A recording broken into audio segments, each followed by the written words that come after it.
كانت زيارة الصداقة والعمل التي أداها رئيس الجمهورية سيد محمد بن عبد العزيز لجمهورية النيجر حافلة بالنشاطات نظرا لأهمية هذه الزيارة وإسهامها في دفع عجلة التعاون القائم بين نواكشوط ونيامي.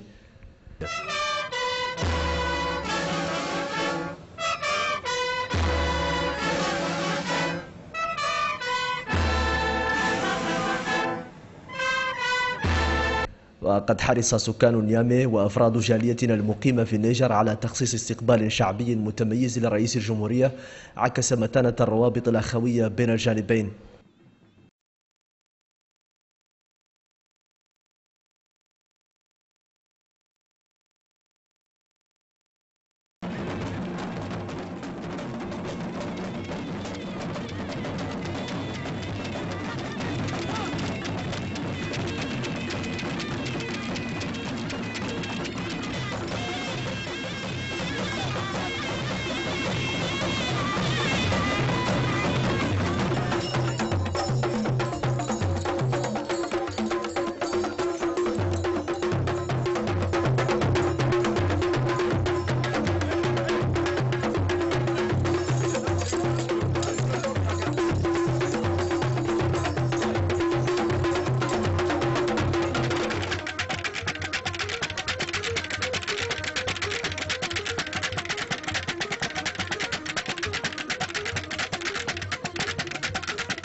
في اليوم الثاني والأخير من هذه الزيارة أشرف رئيس الجمهورية في أحد الأحياء الواقعة في ضواحي نيامي على وضع الحجر الأساسي لإنجاز مجمع إسلامي متكامل تموله الدولة الموريتانية من مواردها الخاصة.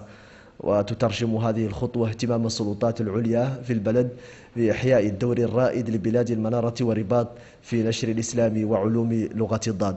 ها أنتم يا سيادة الرئيس تشرفون اليوم على وضع الحجر الأساس لمجمع إسلامي كبير في نيامي عاصمة النيجر الصديقة. هذه الدولة التي تربطنا بها وشائج كثيرة وعلاقات متميزة مبنية على التآخي والتسامح والاحترام المتبادل. وسيمثل إنجاز هذا الصرح العلمي المستنير دعما وتواصلا للإشعاع التاريخي المتميز لعلمائنا الأجلاء الذي أضاء مختلف أصقاع القارة السمراء، حيث ظل علماؤنا سفراء للعلم والسلم والأخلاق والقيم الفاضلة، مما جعل بلادنا تحتل مكانة خاصة في قلوب جميع سكان هذه القارة. وتجسيدا لسياستكم الحكيمة يا فخامة الرئيس الرامية إلى إحياء هذا الدور الثقافي المتميز لبلادنا، فإن الدولة توفد كل سنة خلال شهر رمضان المبارك بعثات علمية ودعوية إلى بعض الأقطار الإفريقية سعيا إلى نشر التعاليم الإسلامية السمحة المؤسسة على التآخي والتسامح والتعاون والبعيدة عن كل أشكال الإرهاب والعنف والتطرف. وكان نصيب دولة النيجر هذه السنة معتبرا، حيث تم إيفاد 7 علماء إلى هذه الدولة الشقيقة. السيد الرئيس، ها هي تجربتكم الناجحة في مجال مكافحة الإرهاب والتطرف تمتد اليوم إلى خارج الوطن، حيث سيمثل هذا المجمع الإسلامي المهم معلمة إسلامية كبيرة سينهل من معينها الفياض طلبة العلم في النيجر، ليساهم بجدارة في تقويم سلوك الشباب وتحصينه من خطر الفكر المتطرف والسير به إلى جادة الصواب، خصوصا أننا في عالم يشهد نموا متزايدا في الإرهاب والسلوك المنحرف. ويتكون هذا المجمع الإسلامي من مسجد ومحضرة ومدرسة. سيد الرئيس، ها هو عطاؤكم الإسلامي الوافر يتسع، حيث حققتم خلال فترة وجيزة إنجازات إسلامية معتبرة، وستظل هذه الإنجازات تتواصل وتتعزز يوما بعد يوم في ظل قيادتكم الحكيمة. واختتمت هذه النشاطات بعقد الرئيسين مؤتمرا صحفيا بالقصر الرئاسي حضره بعض الصحافة في البلدين، وقد رد الرئيسان محمد العبد العزيز ويوسف محمد على أسئلة الصحفيين التي تطرقت لعلاقات التعاون وأهم القضايا ذات الاهتمام المشترك. Tout d'abord, je profite de l'occasion qui m'est offerte et en fin de visite pour remercier vivement, et je ne le ferai jamais assez, le président Issoufou Mahamadou et à travers lui tout le peuple nigérien, qui est un peuple frère, un peuple avec lequel nous entretenons d'excellentes relations depuis plusieurs décennies, et même je dirais plusieurs siècles. Il est de notre devoir à nos dirigeants de continuer à entretenir ces relations, à les développer. Et au moment où se termine ma visite, j'espère que nous allons entamer, et j'en suis d'ailleurs sûr, des relations plus fortes, plus dynamiques, plus diversifiées, qui serviront nos peuples et nos États. Ça, c'est d'une part. D'autre part, en ce qui concerne le terrorisme, nous pensons que c'est un phénomène qui ne peut être ni traité ni réglé par un seul État. Ça, nous l'avons souvent dit, nous en sommes tous conscients, tous les États en sont conscients. Donc nous devons de continuer à travailler ensemble pour éradiquer ce phénomène. Ça ne peut pas se passer dans l'insécurité, parce qu'on ne peut pas investir, on ne peut pas développer nos pays tant qu'il y a l'insécurité. Nous ne pouvons pas le faire seuls. Et personne ne le ferait à notre place si nos pays sont dans une situation d'insécurité constante. C'est pourquoi nous devons prendre toutes nos responsabilités, unir tous nos efforts, toutes nos capacités pour permettre à cette paix, à cette sécurité, à cette stabilité de s'installer chez nous. Quant au processus démocratique dans mon pays, et ce que vous avez appelé le boycott de certains partis politiques, c'est vrai, il y a eu des partis politiques, mais je reviens un peu en arrière pour vous expliquer un peu ce qui s'est passé dans mon pays. Nous avons eu des élections transparentes et démocratiques en 2009, à l'issue desquelles j'ai été élu président de la République avec 52,45%. Donc qui est un score tout à fait normal, digne de tous les pays démocratiques. C'est pas 98%, c'est pas 95%. Et depuis lors, il s'est trouvé qu'on avait une assemblée issue des élections précédentes et dont le mandat devait se terminer il y a de cela 2 ans. Donc nous avons à l'époque essayé d'organiser ces élections au moment où la législature de l'Assemblée touchait à sa fin, mais les partis politiques ou certains partis politiques ont souhaité des concertations, l'ouverture d'un dialogue pour essayer de faire avancer les choses. Demande à laquelle on avait accédé et on est resté 24 mois dans l'attente pour pousser tous les partis politiques à aller ensemble vers des élections que nous avons voulu souvent transparentes et dignes d'un pays démocratique. Nous avons procédé par la révision des listes électorales, nous avons mis en place un système biométrique changé totalement l'état civil qui était un état civil archaïque et traditionnel. Nous avons mis en place donc un système d'état civil biométrique. Nous avons entamé un dialogue avec une partie de l'opposition parce que certains partis n'ont pas voulu participer au dialogue. Et finalement, on a fait des réformes qui ont touché aussi bien la Constitution que tous les instruments juridiques qui régissent les élections chez nous. Et nous avons fini par nous entendre sur la mise en place d'une commission électorale indépendante qui par la suite a organisé ces élections. Et c'est au bout de 24 mois, donc d'attente, de discussion, de dialogue et d'appel que nous sommes arrivés à ces élections qui sont actuellement en cours d'ailleurs. C'est vrai qu'il y a eu quelques partis, 9 partis au total, qui ont boycotté ces élections. Mais nous avons 64 qui ont participé aux élections et 47 qui ont participé aux législatives. Nous avons un taux de participation de plus de 75%. Donc s'il y a eu un boycott, je ne peux pas le situer parmi ce pourcentage parce que nous avons un taux de participation reconnu, avéré, vérifié et annoncé par une commission indépendante. Donc de 75%. Donc je ne vois pas vraiment, nous n'avons pas encore vu l'effet de ce boycott. Ça c'est d'une part. Donc à mon sens, les résultats aussi de ces élections donnent une idée exacte de la répartition des capacités de chaque parti à obtenir des sièges au niveau des assemblées.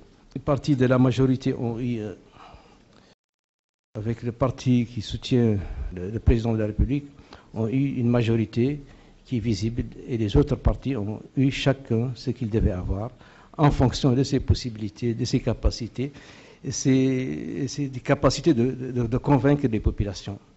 Ça veut dire que le boycott vraiment n'a pas eu d'effet. En tout cas, s'il a eu un effet, ce n'est pas en Mauritanie, c'est peut-être ailleurs.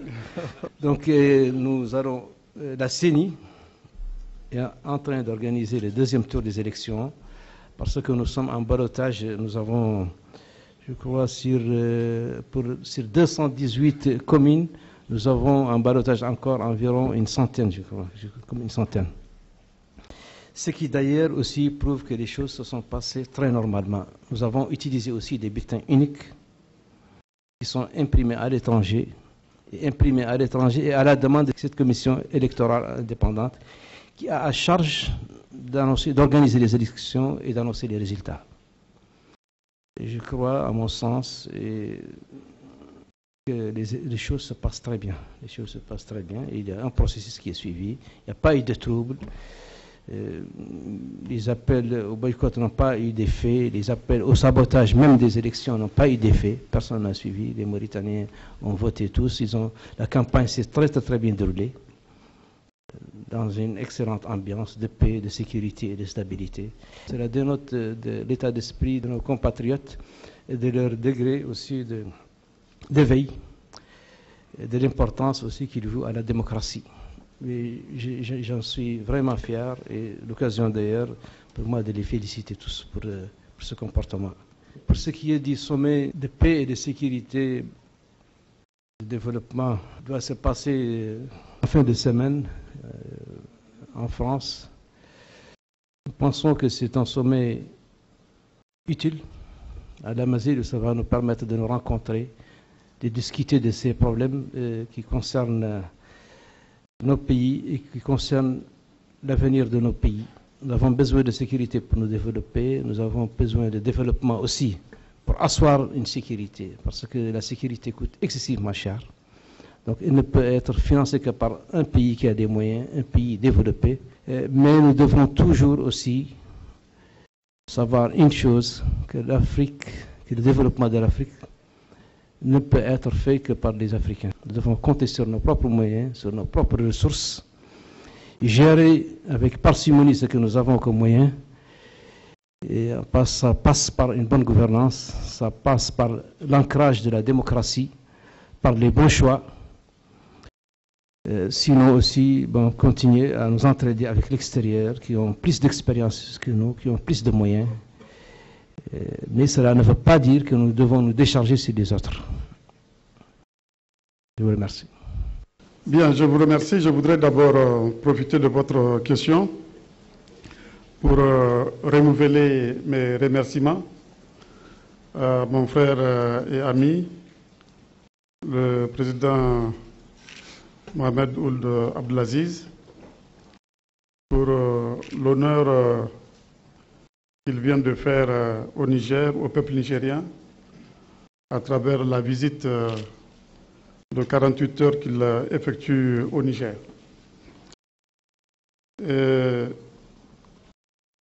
En ce qui concerne la sécurité, vous savez que le Sahel fait face à un certain nombre de menaces qui sont bien connues.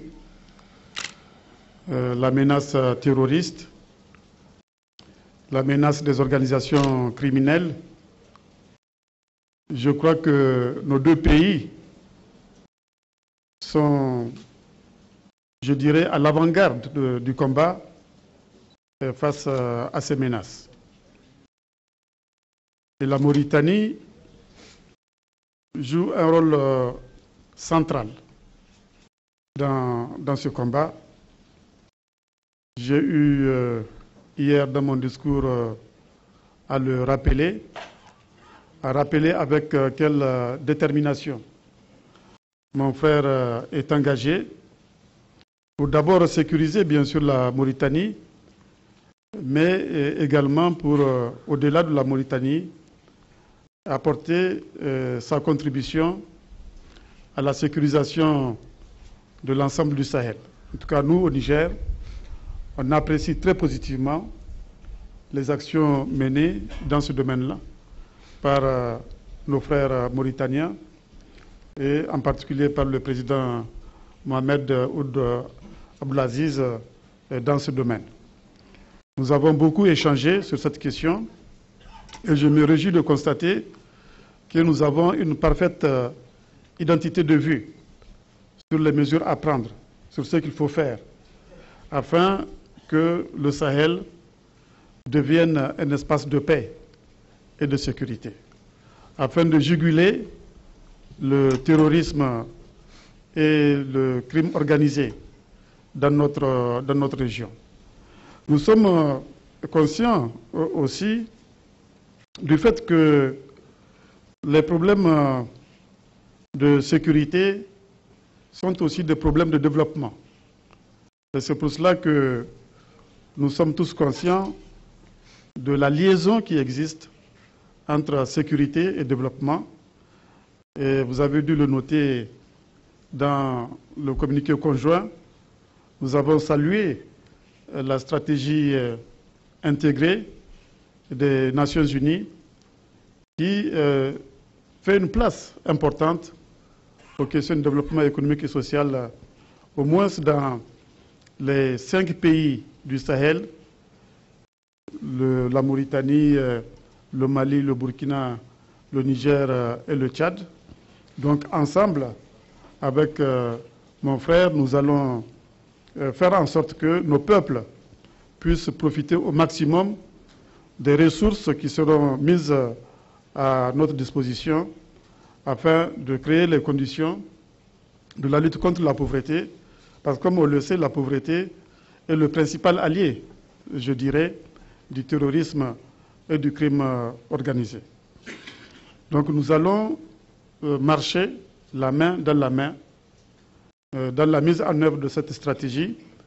Cela me permet de faire la transition vers la seconde question que vous avez posée en ce qui concerne la coopération bilatérale entre la Mauritanie et le Niger. Vous avez vu que nous avons signé un certain nombre d'accords. Nous avons signé 5 accords qui viennent s'ajouter à des accords qui existent déjà entre nos deux pays. Ces accords concernent tous les domaines culturels, c'est le cas de l'éducation. Pas plus tard que ce matin, nous avons procédé à la pose de la première pierre d'une école que le président a décidé de financer. Cette coopération également va se renforcer dans le domaine des mines. Vous savez que la Mauritanie et le Niger sont deux grands pays miniers. La Mauritanie, grand producteur de fer, et le Niger, grand producteur d'uranium. La Mauritanie produit un peu de pétrole, nous produisons aussi un peu de pétrole. Et je pense que nos pays ont un bel avenir devant eux en ce qui concerne la production pétrolière. Donc, je peux dire que la visite du président a été mise à profit pour donner un coup de fouet à la coopération bilatérale entre nos deux pays. Et cette coopération va s'intensifier dans tous les domaines, politiques, économiques et culturels. وتتواجد في جمهورية النيجر والعاصمة نيامي على وجه الخصوص أعداد معتبرة من الجالية الموريتانية تمارس الأعمال التجارية، كما يوجد بعض طلاب في المعاهد الإقليمية في نيامي. وقد لقيت زيارة رئيس الجمهورية تثمينا واسعا من طرف هذه الجالية التي زارتها كاميرا التلفزيون الموريتانية واستطلعت آراءها حول هذه الزيارة. وشاكر الرئيس لهذه العلاقة اللي دارنا مع نيجير، لأن هذه العلاقة نحن عطيتنا معنوي مثلا زينة عندنا وموقع عندنا، لأن أعطتنا معنى ما كان عندنا سابق هذا، وأعطتنا مثلا احترام ما كان عندنا سابق هذا. أشكر الرئيس على المقابلة على هذه الزيارة، متشكرينكم حتى. اعتزينا ياسر برئيسنا وفرحنا وتلقينا له بفرحة، الحمد لله رب العالمين، وهذا يوم كبير، يوم لا مثيل له. الحمد لله ونشكره اللي موريتاني ردت مثلنا البال ان عندها مواطنين موجودين في الخارج يسكنوا في النيجر ويسكنوا في مالي ويسكنوا في عدة مناطق من افريقيا. نعتزلوا من الليله هذه مفتخرين ان عندنا دوله وعندنا ناس وعندنا مجتمع. هذا نحمد الله ونشكره وشاكرينكم على هذا المجيء حتى، وراجين في الله انه ان شاء الله يتم تواصل ونتواصلوا في هذه الحياه ونعود نمثلكم واللي احنا نمثلكم احنا في الخارج. تؤكد زيارة رئيس الجمهورية للنيجر إرادة قيادتي البلدين في تعزيز العلاقات والتشاور الدائم حول التعاون المشترك والقضايا المرتبطة بتنمية واستقرار منطقة الساحل.